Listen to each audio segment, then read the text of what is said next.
Amigos, amigas de Expectativa.es, el periódico digital, con mucho gusto ahora estamos desde la Fundación Pedro Moncayo de la ciudad de Ibarra, cuyo presidente Mario García Gallegos nos ha cedido este espacio para realizar estas tertulias, estos diálogos, esas entrevistas con personajes de la ciudad, con actores políticos, con operarios de la cultura, en fin, con todos ellos, porque este periódico tiene amplitud para todos los sectores. Ahora mismo vamos a entrevistar a Jorge Enrique Madera. Ustedes lo conocen muy bien. Él ha sido director general del IES hace muchos años, creo que son 17 años de esa actividad. También ha formado parte de algunos colectivos como los ibarreños, residentes en Ibarra, es Jorge, y otras organizaciones. En fin, él nos va a indicar qué actividades nuevas ha cumplido. A Jorge, a quien agradecemos por acceder a esta entrevista en Expectativa. Qué gusto, Jorge. Muchísimas gracias. A los tiempos poder entrevistarlo. ¿Cómo le va? Muchas gracias, es un gusto tenerles aquí en la Fundación Pedro Moncayo, de la cual soy miembro, y en efecto Mario ha acertado en ceder estos espacios para poder desarrollar sus programas, estimado Jaime. Jorge, comenzamos desde el principio. ¿Quiénes son o quiénes fueron los padres de Jorge Madera, Jorge Enrique Madera? Mis padres, mis adorados padres. José Madera, me acuerdo. José Madera Salvador, que tenía el almacén, don Pepito Madera, muy conocido, sí. Caballero, sí. Él fue un empresario durante mucho tiempo, 70 años de actividad empresarial, comercial en el centro de la ciudad. Almacenes Jorge Madera. Almacenes de Agencias del Norte. Agencias del Norte, recuerdo, sí. Él se inició desde muy niño en sus actividades. Él no terminó el colegio, ¿no? La pobreza de su familia en ese tiempo. En esa época era muy casi difícil. Lo común, ¿no? Claro. Y él salió y la familia tenía la imprenta tipografía El Comercio, ¿no? Que fue fundada por mi abuelo antes de los años, un poco después del terremoto de Ibarra, ¿no? Esa actividad familiar la llevaron mis tíos, mi padre, ¿no? Y luego él emprendió en sus actividades comerciales, empresariales, ¿no? Y culminó su vida dedicado a la agricultura, donde terminó siendo el más prominente fruticultor de la Sierra Norte del Ecuador, muy reconocido por el INAH. Muy bien. ¿Su madre, Jorge? Mi madre, María Castillo Espinosa, ¿no? Ella vino a vivir muy niña a la ciudad de Ibarra. Su papá vino como alto funcionario de los ferrocarriles y se instaló en Ibarra. Y vino con su familia. Entonces ella ya se quedó en Ibarra, conoció a mi padre, pues hicieron un matrimonio feliz, ejemplar, de muchísimos años. ¿Cómo eran sus tiempos duraderos?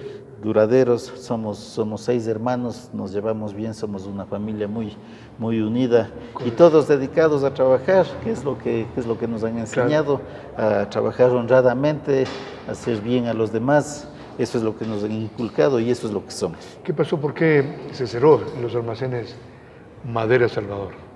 Bueno, Agencias del Norte. La actividad de mi padre culminó prácticamente con su retiro, ¿no? Y lo que quedó de ese negocio lo compró una hermana mía, Lucía. Ella siguió desarrollando en otra línea de actividad, en otra línea comercial un poquito diferente, hasta cuando llegó la crisis. Y usted sabe, crisis del año... Esta crisis económica, después del año... ¿El feriado bancario? Esta última. La última, porque ha habido algunas crisis, pues, ¿no? Claro. Esta última crisis, donde en Ibarra y en todas partes del país se cerraron negocios, ya la gente no vendía, nadie compraba, y los costos fijos de mantener un negocio de esa naturaleza son muy altos, y usted sabe que un negocio es un negocio. Usted tiene un negocio para ganar un poquito de dinero, vive de los clientes, sirve a los clientes. Bajaron las ventas, cerraron muchos negocios aquí. Y bueno, pues mi hermana decidió cerrar temporalmente eso, en el momento reiniciará su actividad. Que bueno, cerca de Agencias del Norte estaba la Casa de los Casimires, así es. La Casa de los Miguel Casimires, Madera, ¿no? Sí. También primo suyo. Sí, es mi primo Miguel Ángel Madera, y el antecedente de Fernando que inició la Casa de los Casimires. Así es, ellos también una familia, 2 hermanos muy dedicados a los negocios, ¿no? Se desarrollaron en eso. Miguel continuó con el negocio de las telas, de las confecciones, ¿no? Y hasta cuando igualmente pudo hacerlo, ¿sí? Y Fernando más bien cambió su actividad, aparte de ser piloto, no automovilístico, su base fundamental en los últimos años fue la agricultura. Claro. Sí. También usted es primo de Antonio Morán, ¿no? Que falleció hace un primo mes. Antonio, así es. Antonio y también vinculado al automovilismo, porque sí, su hijo, sí, pues, Diego su hijo, Morán, ¿no? Diego Morán Enríquez, ¿no? Sí, sí. Ha sido muy exitoso, un pilotazo definitivamente, no porque sea campeón, ¿no? mi pariente, Campeón pero le está yendo muy bien. En China. ¿no? Está en China, está desarrollándose y es un muchacho que ha salido por sus propios fueros, ¿no? O sea, él se hizo así solo. Gracias. Muy bien. ¿Usted estudió en qué escuela, Jorge? Bueno, yo estuve en los Hermanos Cristianos. En La Salle. Me pusieron en el Jardín de Infantes María Montessori, por el cual pasamos muchos ibarreños, ¿no? Y había profesores que todavía viven, tal vez. Claro, Esperancita Sánchez. Hace poco nomás, sí. Mi gran profesora. Ya las profesoras de ese tiempo, Martita Zumárraga todavía vive, ¿no? La saludo cada vez que puedo en la calle, le doy un abrazo. Son esas lindas profesoras de ese entonces. Luego en la escuela de los hermanos cristianos. Y luego el Colegio Sánchez. El Colegio Sánchez estuve un par de añitos. Ya. ¿no? Y mi vida más bien estuvo en la Academia Militar Ecuador en Quito, sí. Donde estuve interno y tuve una formación militar. ¿no? Para luego pasar a estudiar ingeniería agronómica, donde me gradué. Desarrollé la agricultura durante bastantes años y hasta ahora sigo vinculado al sector, pero luego mi cambio de vida fue hacia el cambio empresarial. He sido gerente, presidente de varias empresas, así es en mi vida. Y bueno, pues esa actividad vino de la maestría de Administración de Empresas que hice en el INCAE. Tuve esa oportunidad de estudiar en el exterior y me ha ido bien, a Dios gracias, me ha ido bien. Me considero una persona exitosa en las cosas que me he metido. Muy bien. Justamente estaba mirando ayer una película sobre McDonald's y claro, es una empresa chiquita que fue creciendo y se convirtió en un gran emporio a nivel mundial, ¿no? Así es. Y el creador o uno de los emprendedores decía que la clave es la perseverancia. Para el éxito, ¿no? Usted fue muy perseverante entonces. Muy perseverante, fue una enseñanza de mi padre, ¿verdad? Eso. Que era perseverante también. No, él tuvo 2 o 3 características que son las que a nosotros nos han enseñado. ¿no?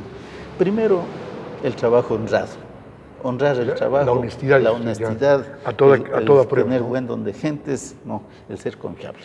La segunda cosa, el tener iniciativas y ser innovadores. ¿no? Cada vez innovar, ir cambiando, promoviendo cambios, ser promotores de cambios. ¿no? Y la tercera cosa es la perseverancia. Lo que decía McDonald's. La perseverancia, porque hay que darle y darle y persistir y persistir y persistir, es la única manera. ¿no? A pesar de las circunstancias. A pesar de las circunstancias, hay baches, hay circunstancias, sí. ¿no? Y nosotros vemos, al menos en la generación anterior nuestra, nuestros padres fueron así, fueron formados así, le lucharon la vida, siguieron sus líneas, ¿no? de trabajo. ¿no? Yo le conocía muy bien a su papá, yo era un admirador de su padre, ¿no? Y sabíamos cómo eran nuestros viejos, ¿no?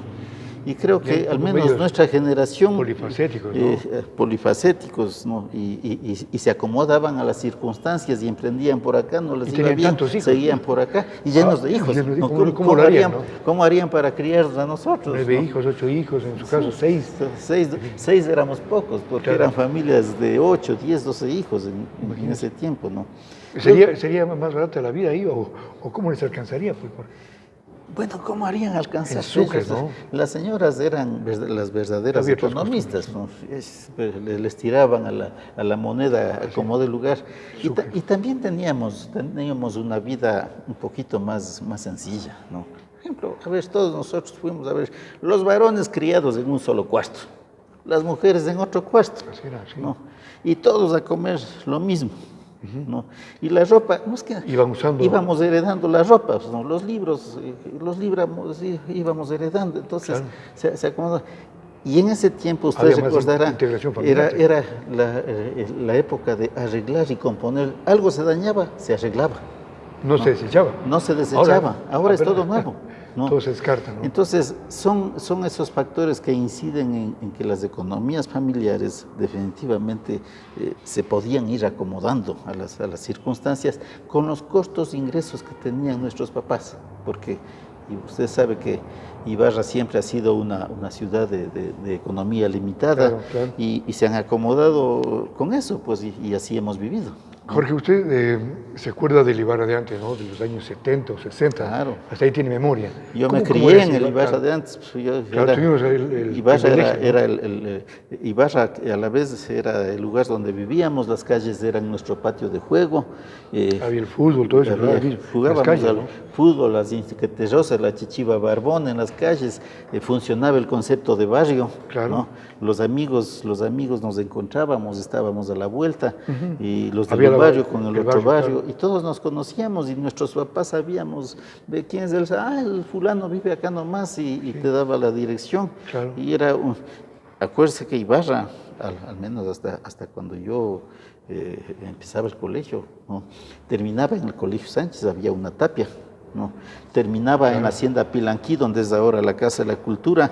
Ahí empezaban los potreros de la Hacienda Pilanquí. Sí. ¿no? Y había el sistema de la leche que la leche ordeñada. Nos llevaban a los niños, las mamás de la mano con un jarrito, ¿no? Al ordeño de Pilanquí, y tomábamos leche ordeñada, y había una señora con una canasta que vendía unas quesadillas de perder la cabeza. Hasta ahí era Ibarra. Hasta ahí era ¿Y Ibarra. por el lado de acá del sur? Por el lado de acá del sur, hasta donde hoy es Silenza, que es la última calle, ¿no? Sí. No recuerdo el nombre de la calle, la Curtiembre, la ex Curtiembre era ya. Montalvo, las Salinas, por ahí. Exactamente. Y por el otro lado, pues el Paseo Bolívar, ¿no? ¿Y por qué Yacucal? Hasta ahí. No, pues la calle Colón. Ahí se acababa Ibarra. Ahí se acababa Ibarra. No había mercado Amazonas. El mercado Amazonas no existía. El mercado central era aquí en la Plaza del Águila. ¿Qué tan chiquito sería Ibarra entonces? ¿Para qué? Ibarra era pequeñito. Claro. Y 50.000 habitantes, tal vez. Menos, ¿no? Era de 30.000 habitantes en la época que estamos hablando. Todos nos conocíamos. Poca luz, poca agua, en fin. Poca luz. Poco servicio, claro, ¿no? La luz eléctrica de Ibarra era alimentada del río Ambi, ¿no? Y en la noche era una luz, parecía un foco altísimo, una luz mortecina, ¿no? A las 8 de la noche ya nos guardaban los guaguas, a las 9 era la sirena. Porque a las 9 sonaba la sirena, ¿no? A las 9 sonaba la sirena, y toda la actividad de Ibarra, no había un alma después de las 9 de la noche. Era una especie de toque de queda, ¿no? Y todos adentro. Y escuchar la radio, todos en familia. Todos escuchando la radio, no había la televisión. Sí, así era. No había la televisión, no había refrigeradora. Y no había teléfono ni internet. Lo que tenían en las casas eran unos armarios de madera donde guardaban. Y las señoras iban, ¿no?, con canasta todos los días al mercado. Desfilaban al mercado, era la compra diaria para la alimentación diaria de la familia. Así era, no había. Cuando yo tuve 8 años, ahora tengo 63. Calcule, ¿no?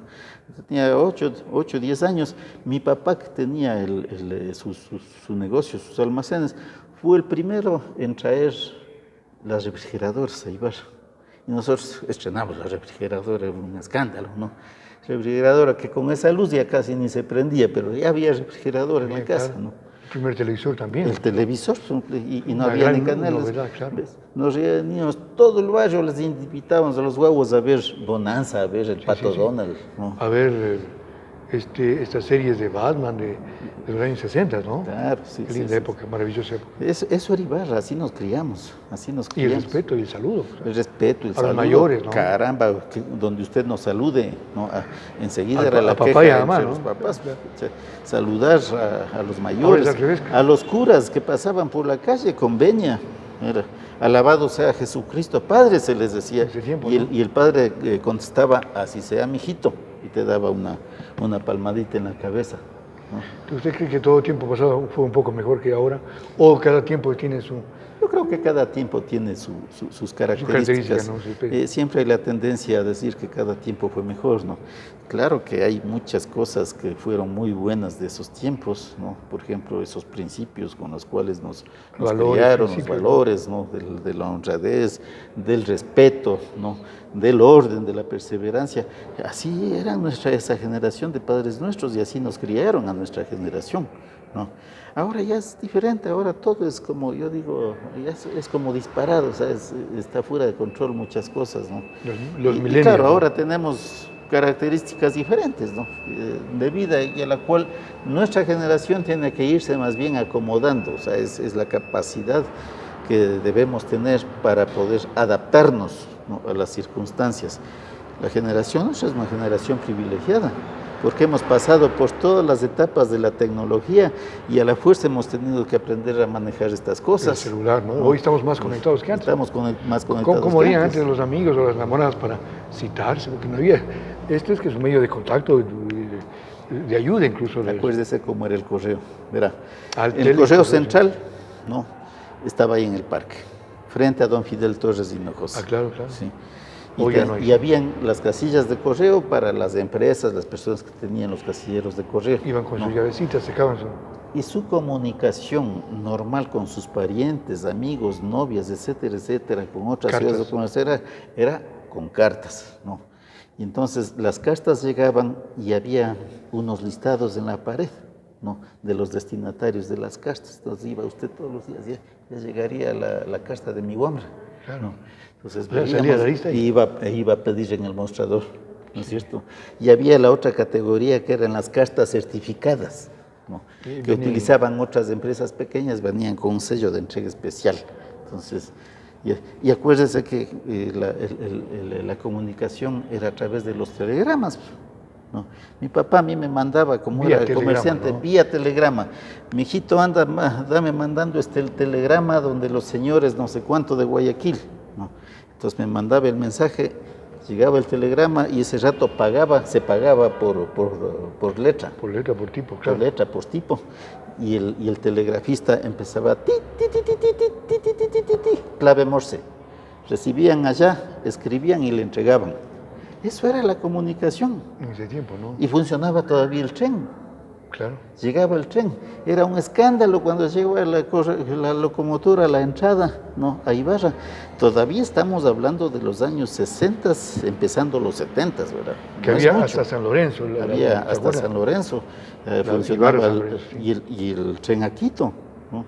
Todavía funcionaba y tenía las bodegas, ¿no? Y funcionaban las carretas Marañón, era una gran cantidad de carretas Marañón. El sindicato de carretoneros Marañón de Ibarra fue clásico, eso le dio una característica a Ibarra, ¿no?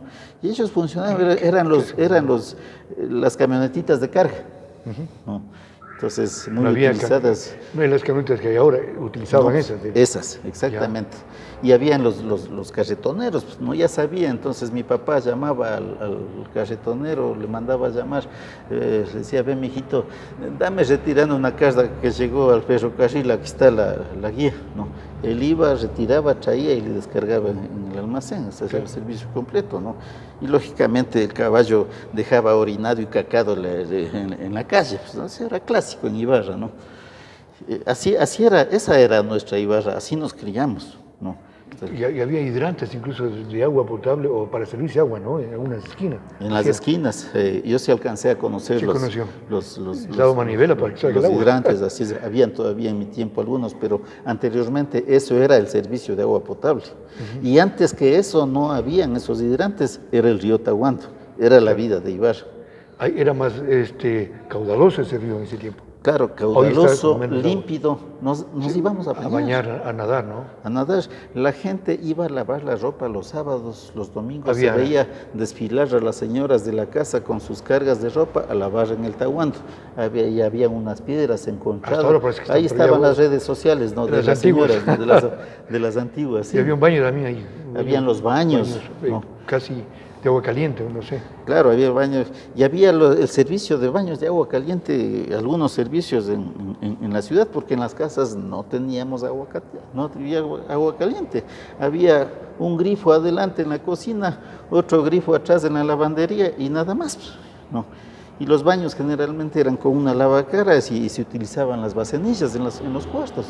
Y esta casa, por ejemplo, usted le ve esta casa, ¿no?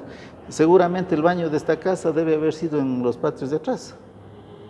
Entonces utilizaban las bacenillas. Claro. Así era la vida de las familias, ¿no? Así era el liberante. Justamente estamos en la Casa de la Fundación Pedro Moncayo. Y vamos al tema patrimonial, Jorge.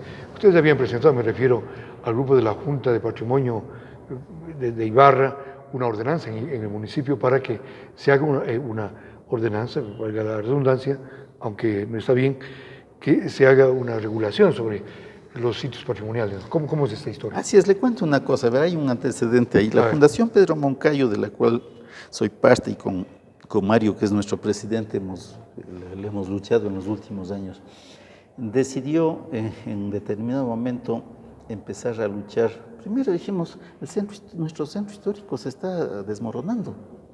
Dijimos, promovamos una reconstrucción del centro histórico, como lo hizo aquí. Había unas casas que estaban cayendo, ¿no? Se caían casas, derrumbaban otras, etcétera, etcétera, otras que hasta la fecha siguen abandonadas, ¿no? Y dijimos, esto no puede seguir. ¿Por qué? Porque Ibarra, para los ibarreños, ¿qué es? Es este centro histórico. No es el potrero de las afueras, ni la avenida nueva de por allá. No. Ibarra es esto. Ni el retorno, ni nada. Claro. Ibarra es esto. Pero está abandonado. Y está abandonado. Sí, el centro de la ciudad. El centro de la ciudad. Entonces dijimos, no, pues aquí está nuestra historia, aquí está nuestra cultura, ¿no? Aquí está nuestra ibarreñidad, ¿no?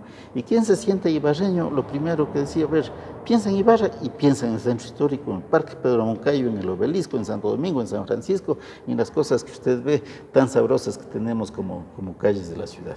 Dijimos, esto está yendo mal. Dijimos, vamos a promover y dediquémonos, porque ligado a todo esto está nuestra cultura. Esta es una fundación cultural, ¿no?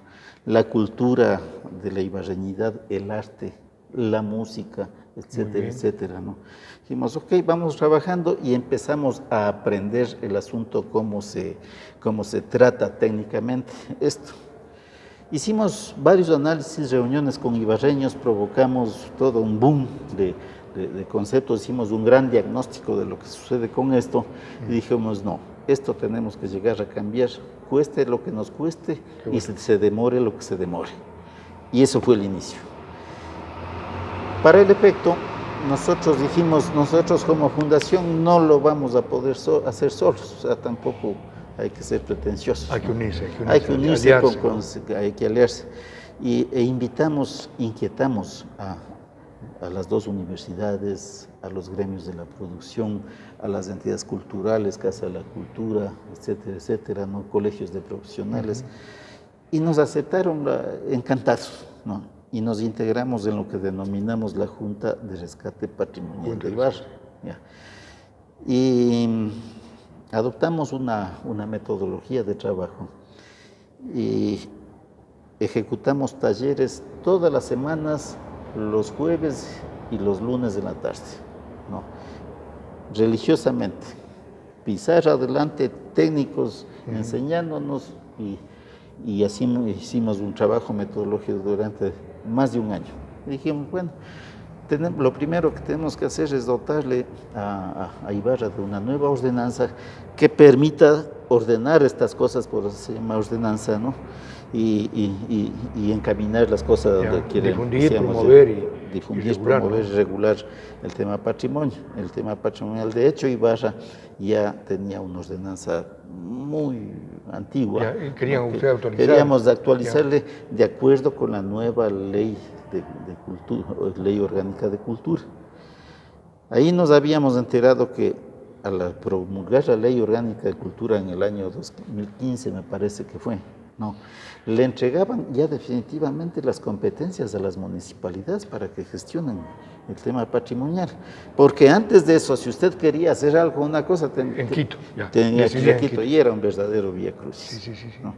Entonces, inclusive en la época del Fonsalci, así hacíamos. El Fonsalci era un canalizador, era un promotor, canalizador. Pero en Quito, ¿no?, decían sí o no. Y en Quito se decía sí o no. Entonces ahora resulta que desde el año 2015 el sí o no tiene que estar en Ibarra, en la municipalidad. Tiene que ser así. Está descentralizada la competencia. Cuando se descentraliza una competencia, la municipalidad tiene que tener su propia norma, que está conectada con la ley orgánica. Por supuesto. ¿Sí? Claro. Entonces, tiene que tener su cuerpo normativo, tiene que tener un departamento especializado y fortalecido. Sin eso no podría. Que no tiene el municipio. Que no tiene hasta ahora el municipio. Tiene una unidad pequeña. Tiene una unidad pequeña con 2 o 3 personas que realmente viven tapados de trabajo y no alcanza, no alcanza. Y esto es un trabajo pero enorme, ¿no? Entonces dijimos, empecemos por la ordenanza. Ya, ¿no? Ya está hecha esa ordenanza. Esa ordenanza nosotros la entregamos formal y públicamente en septiembre antes de que salga el ingeniero Castillo, ¿cómo se llama? Sería 2018, claro, porque él salió en mayo de 2019. Así es. Entonces, claro, entregamos ahí, pero en esa administración ya entraron en una transición se ha ido demorando, ¿no? Se ha ido demorando, pero llegó esta nueva administración, ¿no?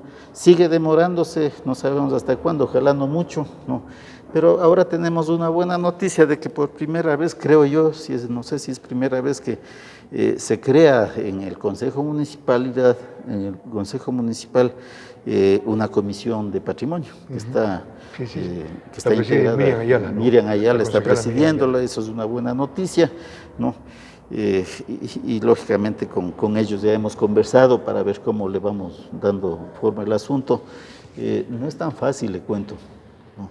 Porque, claro, ellos tienen esta comisión, pero es una comisión en la parte cupular de la municipalidad, ¿no? Pero al entrar a trabajar, para trabajarle más y analizarle más técnicamente la ordenanza, tiene que ir al ente interior especializado. Y en este caso está pelado, está desmantelado, ¿no? Entonces no hay quien adentro pueda... ¿Cuál es el ente interior especializado? En este caso la unidad de patrimonio. Pero eso está desmantelado. Está desmantelado. Entonces, lógicamente, por más voluntad que tenga esta comisión que está arriba en el Consejo Municipal, están, yo digo, como embancados ahí. Entonces, ahí nosotros es que nos estamos ofreciendo, decimos, correcto, como nosotros fuimos los autores de la ordenanza, vamos con nosotros mismos, porque este ha sido un proceso de participación ciudadana puro, o sea, es una propuesta de ordenanza que rige el destino del tema patrimonial de Ibarra, promovido desde la ciudadanía, desde las instituciones ibarreñas. Sigamos en ese mismo estilo y saquemos la ordenanza. Y sigamos haciéndonos, porque nos ha asesorado el Ministerio de Cultura, ha tenido una participación muy fuerte, nos ha asesorado la Entidad Nacional de Patrimonio, ¿no? Entonces, todo está prácticamente, digamos que en un 95% terminado, quedando un 5% para pulir.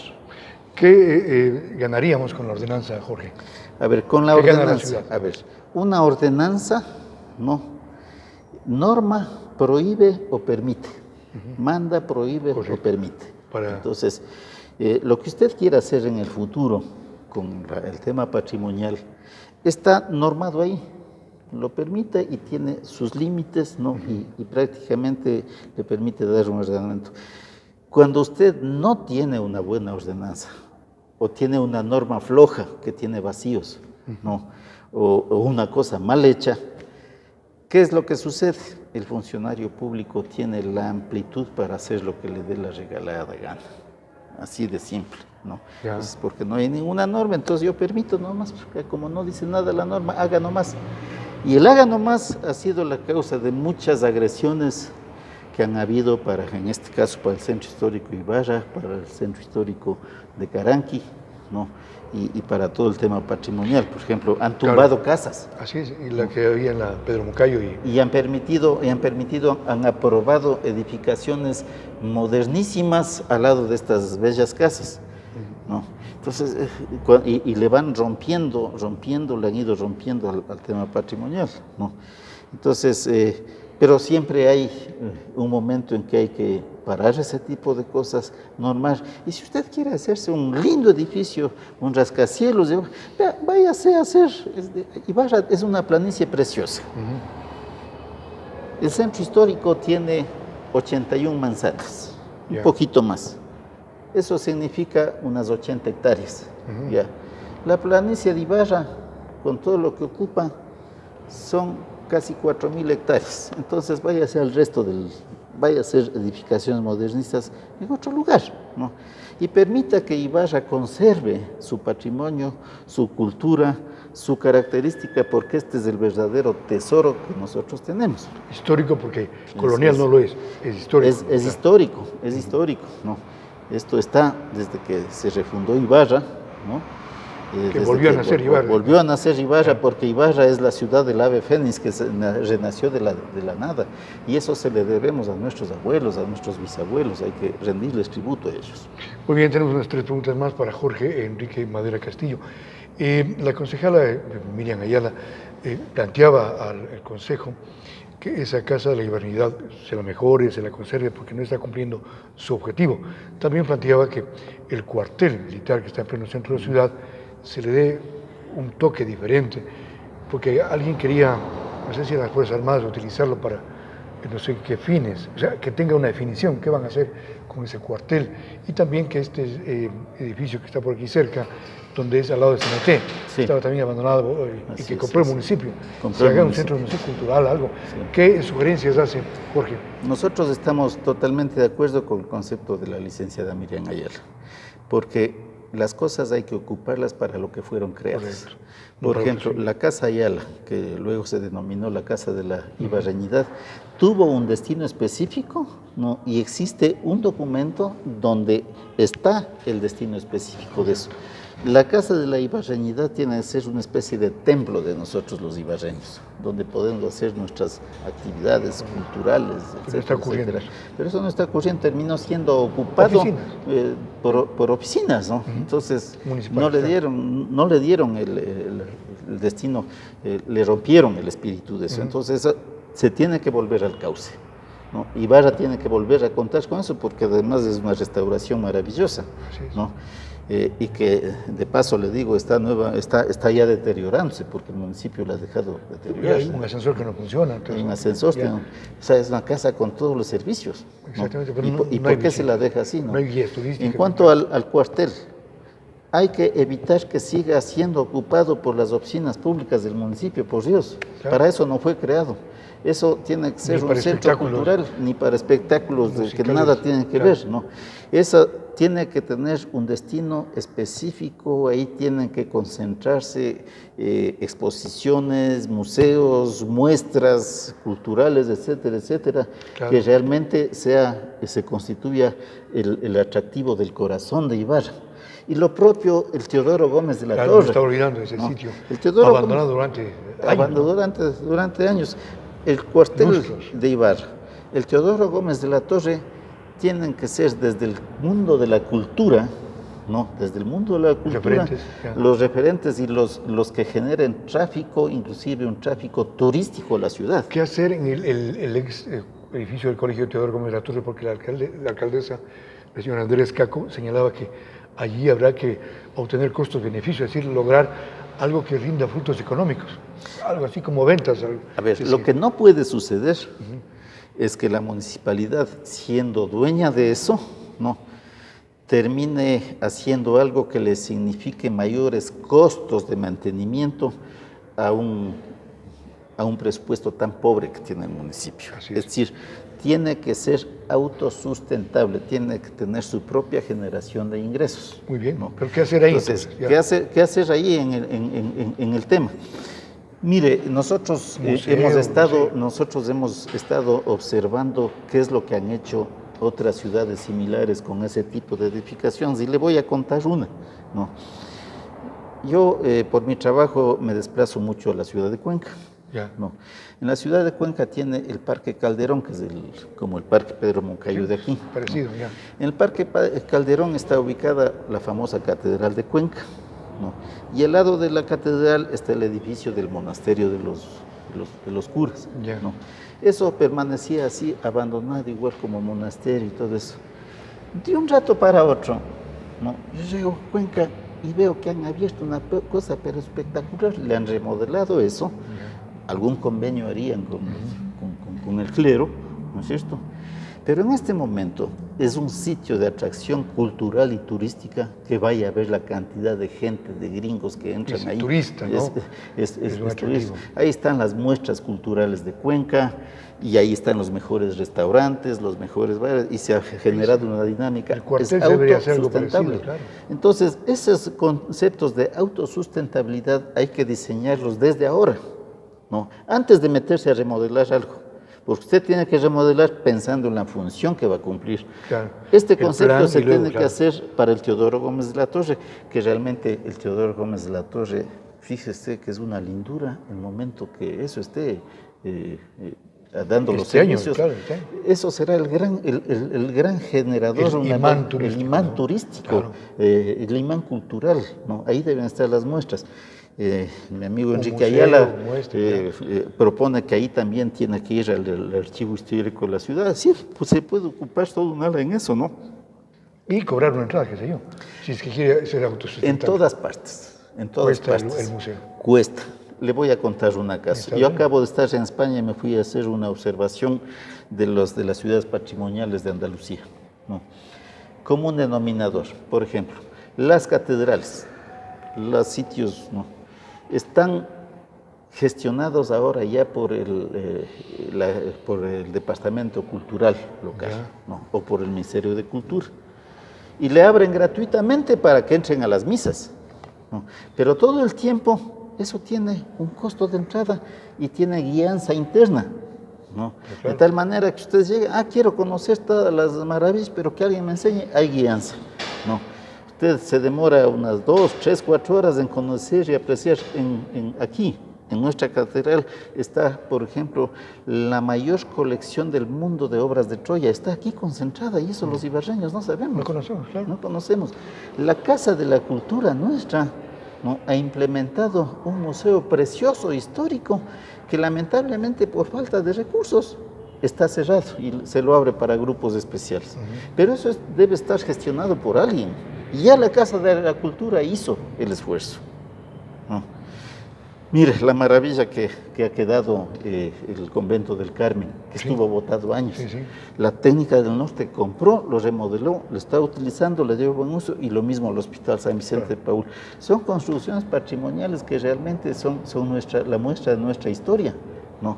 Y esas cosas ya están sucediendo en Ibarra. Si usted se fija en el centro histórico de Ibarra, ya están varias casas, varias casonas remodelándose, hay algunos proyectos. Hoteles, restaurantes. Sí, ya se está dando esa dinámica. Entonces esa transformación hay que darlo.